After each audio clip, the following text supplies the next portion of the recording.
Hi everyone, and welcome to another video. My name is Luis. If you don't know me, I'm socially engaged. If you're new to the family, then remember to subscribe, to hit the bell, to comment, and then to actually share this content with your friends and with other people who are interested in the political situation here in Hungary and also in Europe. If you're coming back, welcome back. Today we're going to do something very interesting. Today we're going to be talking about the United Opposition in Hungary. As you may know, there's an election year here in Hungary, and for the first time, the United Opposition against Viktor Orban is uniting to run together as a common platform. These are 6 political parties that have very little in common, but they have one mission, and that is to save democracy in Hungary and then to make Hungary closer to the European Union values and then to the values of a free and open society. This is going to be a more explanatory video, so bear with me and then let's get into this.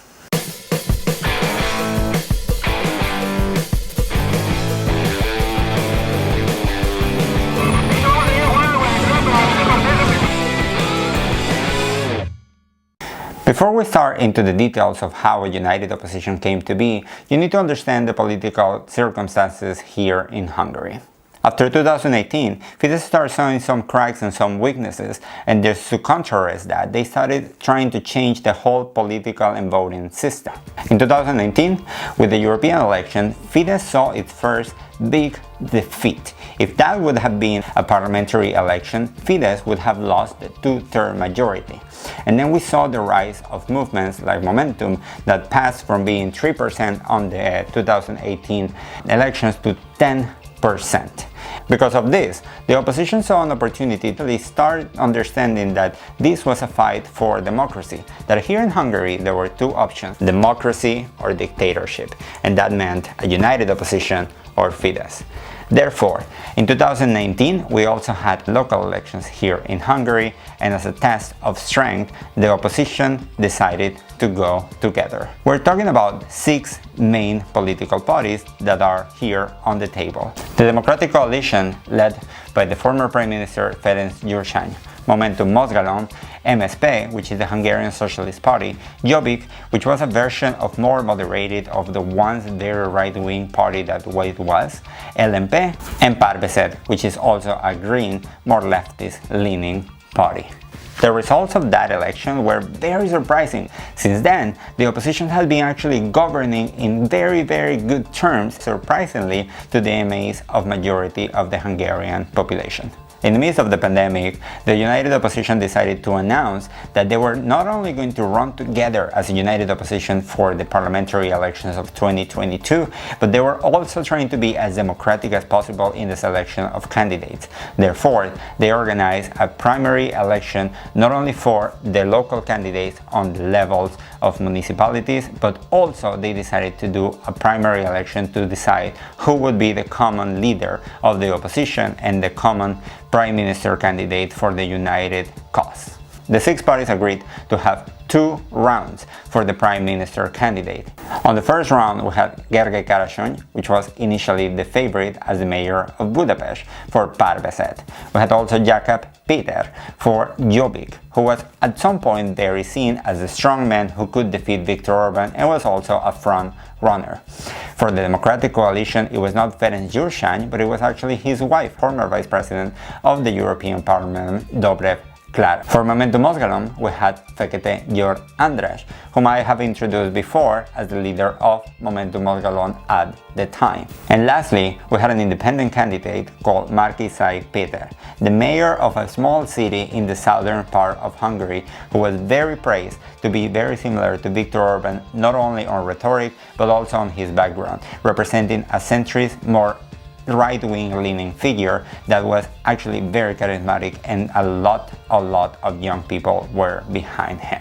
After the first round, the candidates who got the most votes were Dobrev Klára, Gergely Karasony and Markizai Péter. Markizai Péter, of the surprise of everyone, was actually seen as this clean type of politician with no background on corruption and also a very direct person who always spoke his mind, very much like Trump, but also on his advantage because he was seen and perceived by newer generations as the clear and honest person, a political figure that you don't see many times in the political arena.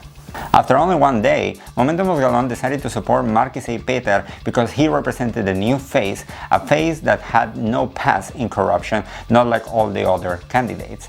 And then one day after, Gergely Karasony, the mayor of Budapest, decided to step down on behalf of Markizai Péter and then support him against Dobrev Klara. You need to understand here that Dobrev Klara represented a very close figure to Ferenc Gyurcsány, and actually Fidesz, surprisingly, spent a lot of money on online advertisements on YouTube and on social media to promote the candidature of Dobrev Klara. To the detriment of Fidesz, Markizai Péter actually took the victory and he won by a landslide, which was very surprising for everyone. Since then, he has been proven to be a political figure with a lot of controversies. I mean, of course, he's someone who speaks his mind, but he is actually someone who puts on the work. In Hungary, you have the traditional politician who is always giving a speech and always trying to talk from the above to down. Markizai Péter has been proven to be a completely different type of politician.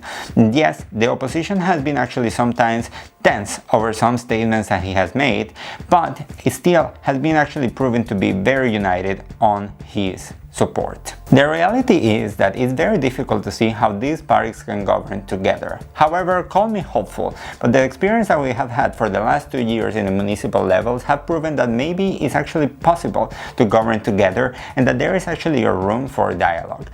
What we need to understand here is that this is not a normal democracy. Hungary, unfortunately, does not have space for debate and doesn't have a space for political dissidents. Therefore, a united opposition is the only thing that can make sense to stop Fidesz.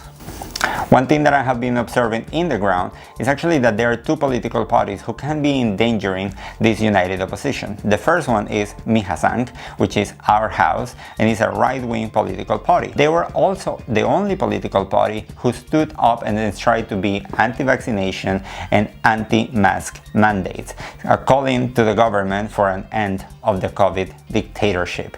The second political party that I'm a little bit worried about is the joke party, which is the two-tail party here in Hungary.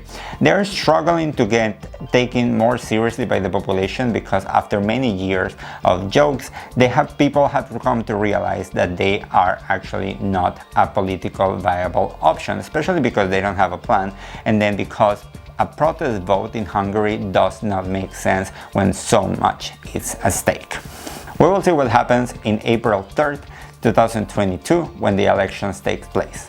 But one thing is for sure, and that is the united opposition in Hungary has actually created more spaces for dialogue, has allowed us to actually talk to each other, and that's something very positive. I can now talk to people from the Socialist Party or even from the more conservative sides, and then we understand that we have a mission, and that mission is to save democracy. I think that I still have my hopes high, and then I think that we are going to be able to defeat Viktor Orban. In the upcoming videos, I'm going to bring you up some of the candidates of the United Opposition, and we're going to try to make sure that you get to know how the campaign is working here locally. This is not a traditional campaign, as it's very personal based. We're traveling the country, we're trying to understand that disinformation is a reality, and the only way that we can tackle it is with personal contact, with forums, and with actually those one-on-one conversations that change the vote of the people and change the minds for a better good. So, before I go, then I just wanted to remind you again to subscribe, to hit the bell, to comment if you want to see more explanation videos on how the political situation here in Hungary is and also in Europe, and then I have the feeling that we will be meeting up very soon, especially on the road. See you next time. Bye.